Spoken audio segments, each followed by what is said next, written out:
cherish and adore you because you are the one that I want in my life. The tragic and deeply disturbing case of Luvenia Gardner has sent shockwaves throughout the South Deering community in Chicago and beyond. At just 35 years old, Luvenia's life was horrifically cut short in April 2021 when she was allegedly doused with lighter fluid and set on fire by her own husband, 31-year-old Henry Taylor.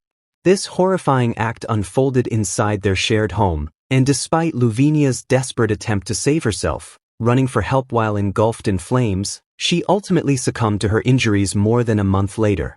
The case is not only heartbreaking but serves as a stark reminder of the silent, yet often deadly, presence of domestic violence within households. As the details of this case continue to unfold, it forces us to confront uncomfortable truths about intimate partner violence, the warning signs that are too often missed, and the urgent need for stronger protections and support for victims. Luvenia Gardner, a 35-year-old woman residing in Chicago's South Deering neighborhood, was known to her loved ones as a woman of strength and quiet resilience. While much of her personal history has not been widely reported, what is clear is that she lived in a modest home in the 10700 block of South Hoxie Avenue, where she shared her life with her husband, Henry Taylor. The home, once a place of domestic routine, would later become the site of unimaginable violence. Henry Taylor, 31, was Luvenia's husband and the man now charged with her murder. While his full background remains under investigation, Taylor's relationship with Luvenia is now being scrutinized for signs of previous domestic abuse or instability. The details of their marriage have not been publicly detailed in depth, but neighbors and community members have been left stunned by the violent nature of the incident. Taylor, who now faces serious criminal charges, is at the center of a case that raises pressing questions about the warning signs of domestic violence and the need for early intervention. Together, their profiles form the heartbreaking foundation of a case that highlights the devastating consequences of unresolved conflict and unchecked aggression within intimate relationships. On April 16, 2021, tragedy struck in Chicago's South Deering neighborhood when a horrific act of domestic violence unfolded behind closed doors. In the early evening, Henry Taylor allegedly launched a brutal and deliberate attack on his wife, Luvenia Gardner, inside their home located on the 10600 block of South Hoxie Avenue. According to police and prosecutors, Taylor doused Luvenia with lighter fluid during a heated altercation and then set her on fire, turning their residence into a site of unbearable terror. What followed was a desperate act of survival. Engulfed in flames and severely burned, Luvenia managed to escape the home. With unimaginable pain and determination, she ran nearly 2 blocks through the neighborhood to the Chicago Fire Department's Engine 81 firehouse, located at 10458 South Hoxie Avenue. There, she pleaded for help and, despite her critical condition, was able to tell the firefighters that it was her husband who had set her ablaze. Emergency responders acted quickly, but the severity of Luvenia's injuries was staggering. She suffered second- and third-degree burns that covered more than 70% of her body. She was immediately transported to the hospital in critical condition, where doctors fought to save her life. Despite their efforts, the extent of her injuries proved too great, and she ultimately succumbed to the burns. The shocking nature of the attack and Luvenia's courageous attempt to survive left a deep impact on the community. The case not only revealed the terrifying reality of domestic violence but also demonstrated the extraordinary willpower of a woman who, even in her final moments, made sure her voice was heard.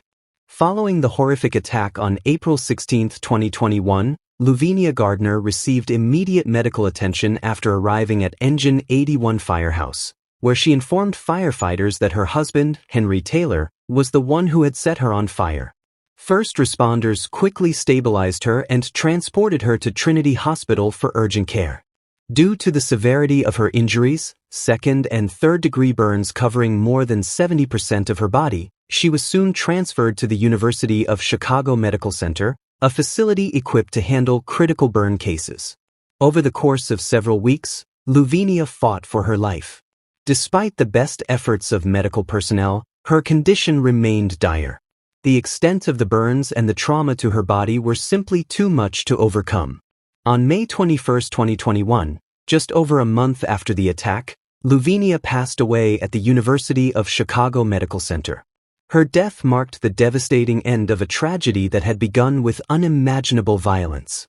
During her brief and painful recovery, Luvenia made several emotional and revealing statements to first responders and medical staff. She expressed a deep fear of her husband, Henry Taylor, and heartbreaking regret, reportedly saying she should have left him sooner. And cherish each other all the days of your life? I do. Beautiful. And then I'm going to allow you, sir, to go ahead and start with your personal vows to your lovely bride. Luvenia, I love you so much. I love you just because you make me so happy. I really thank you for being in my life. And you just are so beautiful.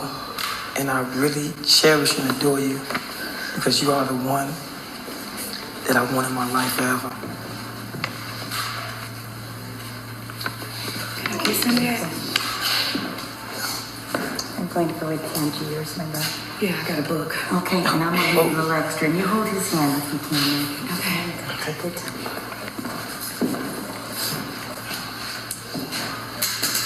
You came into my life at a time where I couldn't even possibly imagine my worth.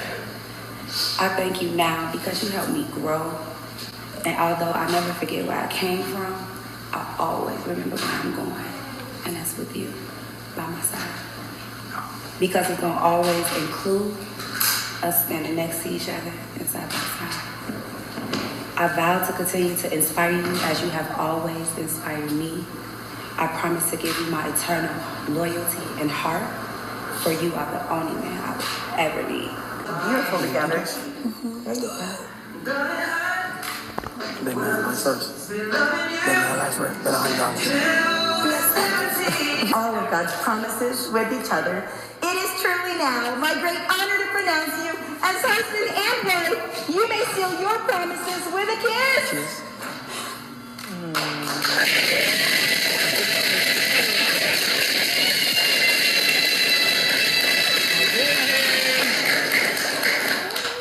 Ladies and gentlemen, I present to you for the very first time Mr. and Mrs. Taylor. Sir, welcome.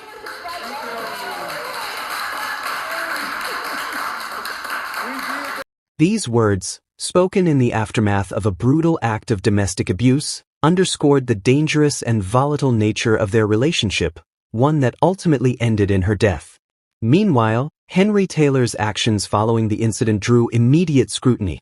After Luvenia's account became known, investigators began piecing together the events leading up to the fire. According to reports, Taylor made incriminating statements to both family members and law enforcement. Courtney graduated college. Coco went to college. Cynthia went to college. They already went to school. They went to school, so I guess it's time they can. Are you know? Yeah. Wow. And so, and I'm not saying nothing's wrong because I'm proud of you. Don't get it twisted. I am proud that you went back to school. Don't get it twisted. We upset because Courtney got a fucking education out of a cereal box. Go ahead, motherfucking lie. I don't care about who homie got they education. My homie got an education. That's all that matters. I don't care about what no other nigga got. Nigga, yeah, my homie went and bought a Benz. Nigga, your homie, nigga. What you talking about? I don't give a fuck about nobody else, homie. He over here on his live. No, I'm on your live, nigga. Matter of fact, I'm finna end mine. You ain't on my, you on your own motherfucking live. I'm finna end mine and get on yours. You're a fucking hater. What you talking about? Girl, My friend. he's on his live. My friend graduated. Your neck was like this. How my neck was? My friend graduated. Big head ass boy. Look at this crackhead, y'all. I got real friends. Niggas getting education. Don't put me on your live because I don't fuck with some of them sucking ass niggas on your page. Open this shit up and go live and be like, ah! Baby. I told you, bitch. Boy, How do you Photoshop? You a goofy. Marriage filter, boy. What you talking about? Too slow.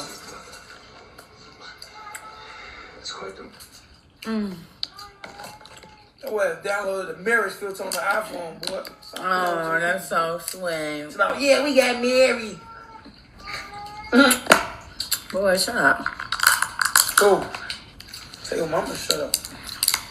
Tell your motherfucking mama to shut up. My mama don't talk. Your mama do. They don't want no more potatoes? What you talking about? I'm not gonna eat all these potatoes, that's for sure. Baby, I don't want all them potatoes. Your potato head ass, boy. Your mama got a motherfucking potato here. Your mama got a potato butt. What you been doing? Gee, I ain't had crab legs in so long. I just had them. I eat these motherfuckers. Man, we Yeah. been at the old spot. It's been about 3 months since I had some crab legs.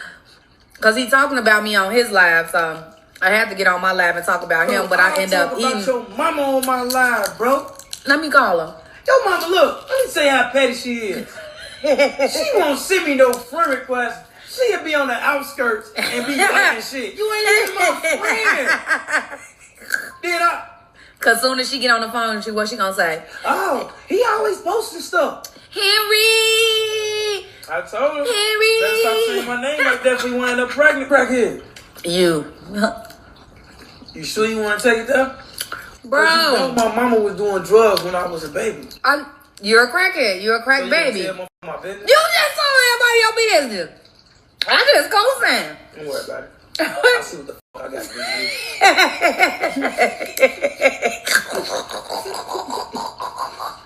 Y'all should see him. I'm finna do you like I'm finna do Bro, don't put me in your life, bro. He over here banging this motherfucking corn. I'm hungry. I ain't ate all day. Yes, you did. You had a whole gyro and some okra. And you bought me a gyro. I got some thought ass. That's what the hell you wanted. You want a gyro? I'm worth more. First, that's why I got you crab eggs. That's right. He an idiot. Gyro. You wanted a gyro, first of all. I like one of them that sell weed and loose squares all day, and all they got enough money to do is get a gyro. I look like, bro. Stop playing with me. Y'all could tell his mama was on crack when she had him, right? Yeah, mama was good how she had me too. Come on, man, get me out your fucking live, boy. Boy, your live dirty as hell, bang. I need to use one of your things to hold my phone up because both my pops are right here. Oh, I got it. What are you talking about? No, can you open this for me, please? I get a sip of it. Okay. All right, yeah. Now, since I gotta do this, I said you can have a sip, but you got your 3% tax. No, but don't drink all my shit. But listen, I said you can have some. You tell the motherfucking tax man, oh, don't take all my money. No, they just take your shit. You just shut up and get your money. And be no, quiet. that's why I go to Indiana. Okay. He irritating. I'm just saying, listen, baby, listen, just imagine this. Uncle Sam take your shit. You get your money, and you happy. I get the money. Didn't I just give you? I take a sip. Didn't I give you 3% tax? 3%. Then this. Oh, you gonna take all my stuff? I bought it. What about that one? That was your 3% when I bought it. What you mean? Your Pepsi. I bought you a Pepsi sitting right there. And I bought you iced tea. Hey, my mans, you getting too loud. You getting too loud. I bought you two. Hey, you gonna have to speak to me. You gotta talk to me nice, baby. Like this. I bought you two. Yeah. I bought you a Pepsi and an iced tea. Wrong, bitch. Yeah. Next time you get into it with somebody, you just calm it down. Be like, hey, talk to me nice. Because I used to say that shit all the time. Like, that scared my be like, why is... Because I'm about to you up. I really got anger issues because I'm short as I really have the short man syndrome, and I be ready to explode. Like, when dude hit our car, and I was like... I knew I knew I had to get out the car. Y'all, this man hit our car, right? I am so... He just got a truck too, by the way. But he hit our other car. Listen. This motherfucker get out the car. Listen, I am so peaceful. Why did I grab him and start? I'm like, let me get out this car. I'm like, don't make me. Because we finna hit this man in the face. I'm like, yeah, let me get out. I'm like, man, don't let me do this to you. I don't want to hurt you. You know what you mean, man? Yeah, I really be saying crab up worse than this, boy, but I am on live, so I ain't gonna let y'all see how I really be eating. I will go back to prison. And I ain't going for a fight. I'm trying to break your motherfucking neck. And then stay there. Officers immediately took Taylor into custody, reading him his Miranda rights and placing him in an interview room. He showed no visible signs of distress or remorse during the booking process. When asked why he had decided to surrender, Taylor reportedly told officers that he knew they would find him eventually, and he wanted to get it over with. The case against Henry Taylor quickly became overwhelming. Investigators gathered physical evidence from the couple's home, including the lighter fluid container with Taylor's fingerprints, burn patterns consistent with Luvenia's account, and the damaged bathroom door showing signs of forced entry. Surveillance footage from the convenience store confirmed Taylor's purchase of lighter fluid hours before the attack. Most damning was Taylor's own videotaped confession. During a 4-hour interview with detectives, he admitted to dousing Luvenia with lighter fluid and igniting it. The clinical detachment with which he described his actions disturbed even experienced investigators. At one point, Taylor stated that he wasn't even that close to her and she went up in flames, suggesting he was surprised by the intensity of the fire but showing no remorse for causing it. Luvenia's statement to firefighters and medical personnel served as a dying declaration, a powerful form of evidence in which a person's final words identifying their killer are admissible in court. Her clear identification of Taylor as her attacker, made while believing death was imminent, would prove crucial to the prosecution's case. Phone records corroborated the timeline and confirmed Taylor's confession calls to Luvenia's family members. These calls, combined with witness statements from neighbors who heard the argument and Luvenia's screams, created an airtight case against Taylor. I need to pause here and ask you an important question. How many red flags do we miss before tragedy strikes? In relationships around you, perhaps even your own, are there warning signs hiding in plain sight? The investigation into Henry Taylor revealed a pattern of controlling behavior that escalated over time. Friends later admitted they had seen concerning signs but didn't know how to intervene. This is where your engagement becomes crucial. Have you ever witnessed concerning behavior in a relationship but felt unsure about speaking up? Share your experiences in the comments below. Have you recognized warning signs in relationships around you? Did you take action, and if so, what happened? Your insights could help someone identify a dangerous situation before it's too late. If you're finding value in Luvenia's story, please consider liking this video and subscribing to support our mission of raising awareness about domestic violence through these true stories. Now, let's continue examining how the legal system responded to this horrific crime. On April 19, 2021, the Cook County State's Attorney's Office initially charged Henry Taylor with attempted first-degree murder, aggravated battery, and heinous battery, charges reflecting the severity of the attack while Luvenia still clung to life. Following her death on May 21, prosecutors upgraded the charges to first-degree murder. The murder charge carried a potential sentence of 20 to 60 years, with additional sentencing enhancements possible due to the exceptionally brutal nature of the crime. Prosecutors also added charges of domestic battery and aggravated arson, creating a comprehensive case that addressed every aspect of Taylor's actions on that fatal day. Taylor made his first court appearance on April 19 via video link from Cook County Jail. During this initial hearing, he remained expressionless as the original charges were read. The case was assigned to Judge Susanna Ortiz, known for her thorough handling of domestic violence cases. At the subsequent bail hearing, Assistant State's Attorney James Murphy presented the horrific details of the crime, including Luvenia's dying declaration and Taylor's videotaped confession.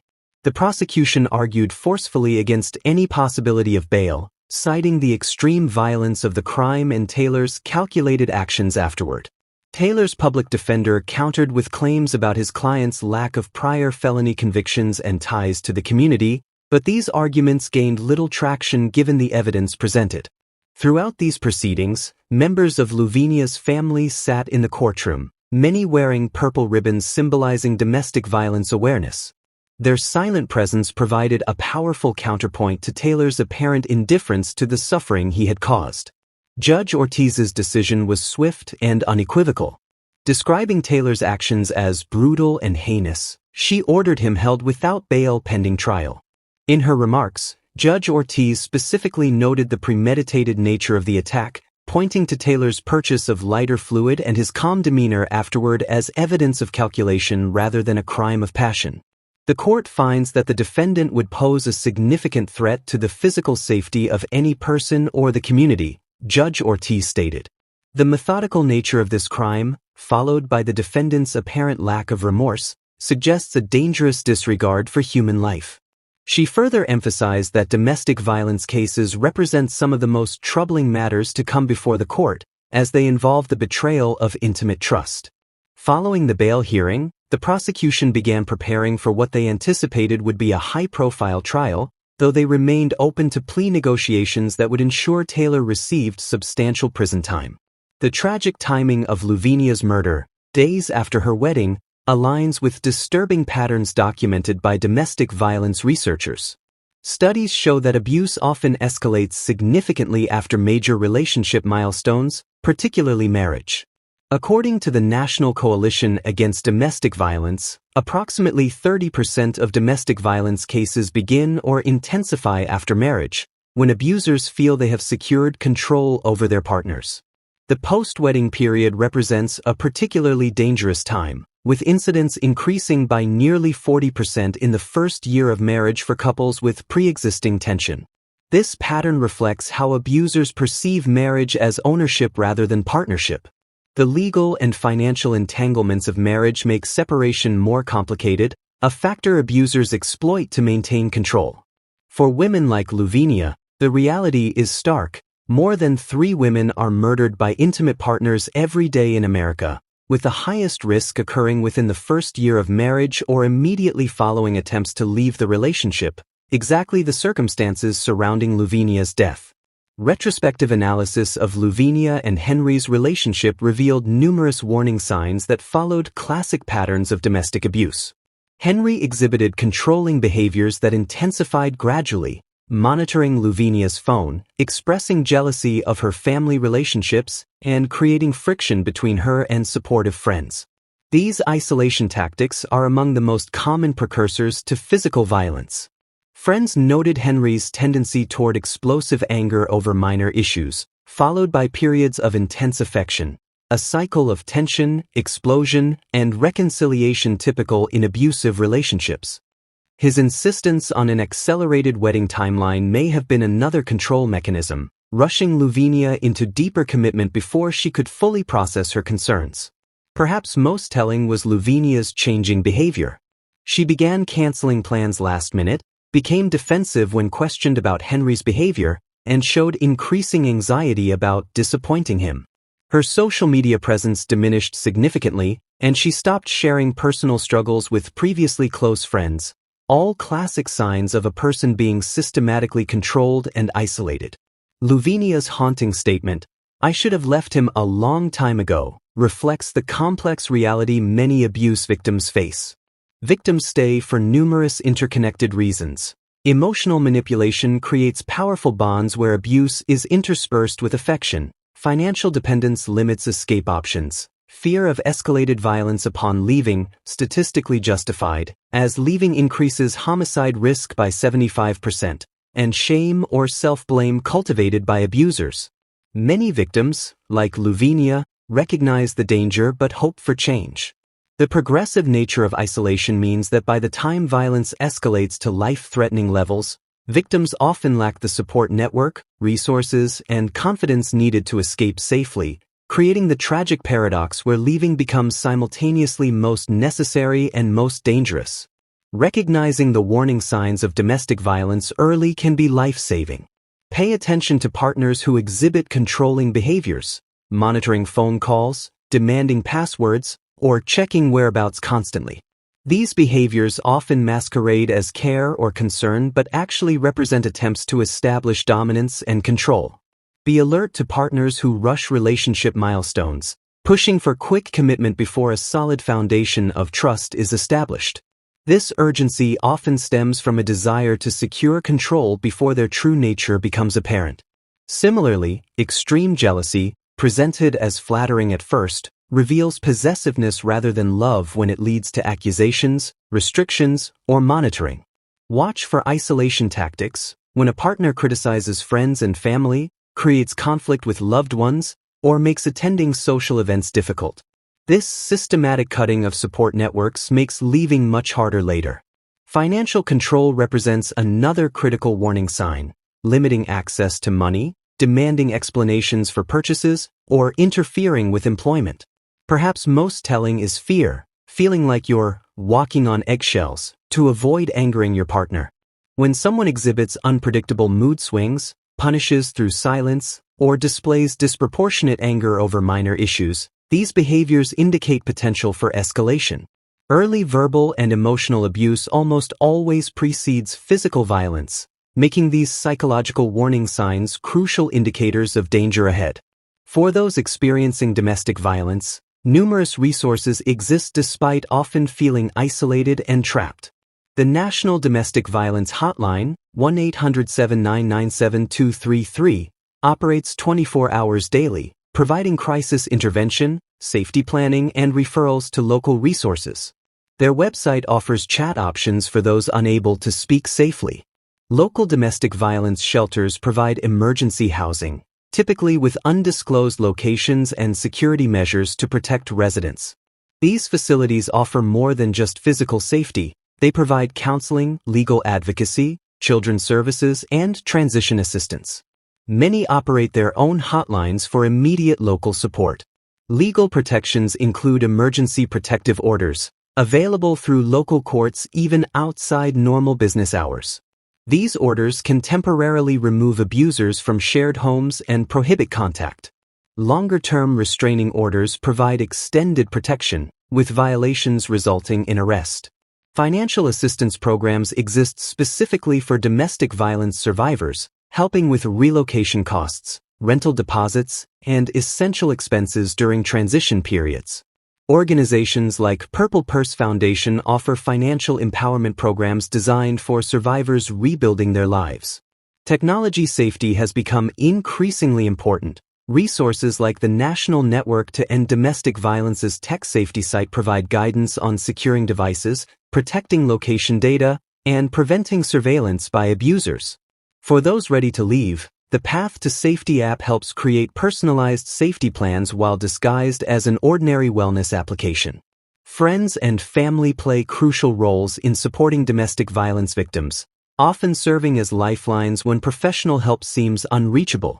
The most important first step is believing someone who discloses abuse. Validation counters the gaslighting and self-doubt abusers systematically instill in victims. Avoid judgment or pressuring victims to leave immediately. Statements like, "Why don't you just leave?" oversimplify the complex reality victims face. Instead, maintain consistent support while respecting their autonomy. Offer specific help, storing important documents, providing temporary housing, or accompanying them to appointments, rather than vague offers that place the burden of asking on the victim.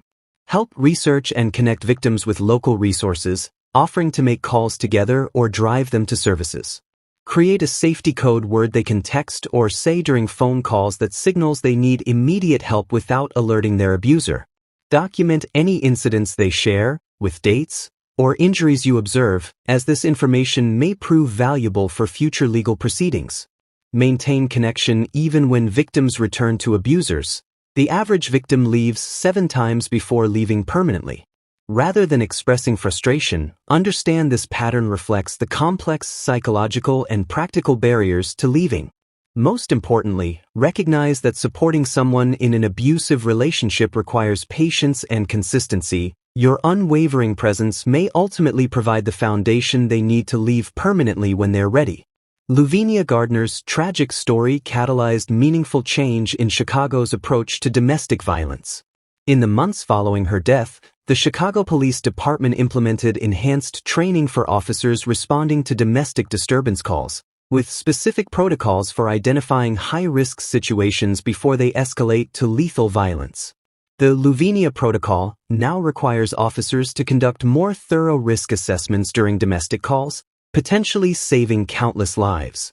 Her case highlighted the critical period immediately following marriage as a time of heightened danger, leading several domestic violence organizations to develop specialized outreach programs targeting newlyweds showing warning signs of abuse. The Illinois Coalition Against Domestic Violence created educational materials specifically addressing how marriage can escalate existing controlling behaviors. Perhaps most significantly, Luvenia's final act of courage, running to the firehouse despite catastrophic injuries, has become a powerful symbol in advocacy campaigns.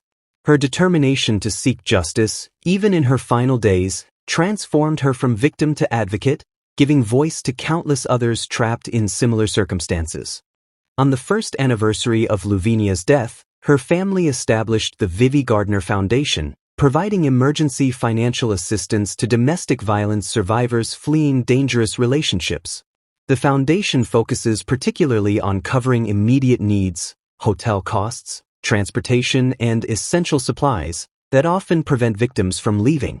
Engine 81 Firehouse installed a permanent memorial plaque honoring Luvenia's courage, serving as both remembrance and reminder of domestic violence's devastating impact. Each April, firefighters host a community awareness event in her memory.